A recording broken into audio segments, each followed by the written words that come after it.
Hello friends, आज हम parts of speech में प्रोनाउन का एक प्रकार है पर्सनल प्रोनाउन। इसके विषय में मैं विशेष रूप से बताऊंगा। पर्सनल प्रोनाउन के भी कई प्रकार हो जाते हैं, सब टाइप उनको डिटेल में आज समझाएंगे, क्योंकि ये केस के अनुसार जो है पर्सनल प्रोनाउन में इनके वर्डिंग में चेंजिंग आ जाती है। केस जो है मुख्य रूप से इंग्लिश में तीन प्रकार के होते हैं। पहला है नॉमिनेटिव केस, दूसरा पॉजेसिव केस और तीसरा जो है ऑब्जेक्टिव केस। इसके आधार पर जो है पर्सनल प्रोनाउन को तीन वर्गों में बांट दिया गया है और कुछ लोग जो है इसे एक टाइप के रूप में मान लेते हैं, कुछ विद्वान, जैसा कि जो सब्जेक्ट के रूप में जो है प्रयोग किया जाता है। जैसे यहाँ हम देखते हैं nominative case, possessive case, objective case के रूप में लिखा गया है।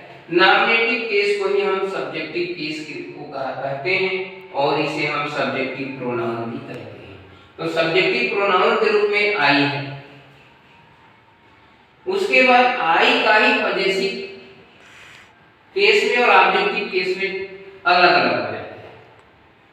आई का पॉजेसिव केस में माई, ऑब्जेक्टिव केस में मी। इसी को सब्जेक्टिव प्रोनाउन, नॉमिनेटिव को ही सब्जेक्टिव प्रोनाउन कहा जाता है, पॉजेसिव को पॉजेसिव प्रोनाउन कहा जाता है और ऑब्जेक्टिव केस में जो होता है उसे ऑब्जेक्टिव प्रोनाउन के रूप में जानते हैं। तो आई, माई, मी। पॉजेसिव केस में माई हो गया, ऑब्जेक्टिव केस में आई का मी हो गया।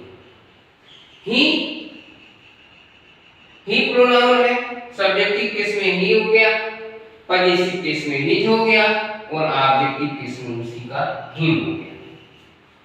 फिर सी आता है। सी सब्जेक्टिव केस में लिखा जाता है, पॉजेसिव केस में इसी को हर लिखते हैं और ऑब्जेक्टिव केस में भी हर लिखा जाता है, यानी सी, हर। आई, माई, मी, ही, हिज, हिम। उसी तरह वी सब्जेक्टिव केस में है, पॉजेसिव केस में आवर है, ऑब्जेक्टिव केस में अस है। उसे हम बोलते हैं वी, आवर, अस। फिर दे का पॉजेसिव केस में देयर, ऑब्जेक्टिव केस में दे। इट का पॉजेसिव केस में इट्स और ऑब्जेक्टिव केस में इट होता है।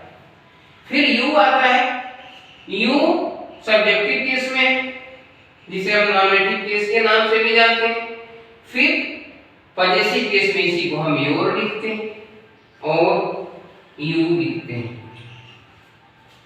ये रहा पर्सनल प्रोनाउन के तीनों प्रकार, subjective pronoun, possessive pronoun, objective pronoun.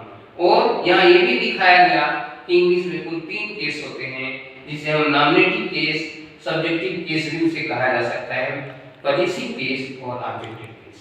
Thank you. अगले वीडियो के लिए इंतजार करिए, लाइक और शेयर करते रहिए।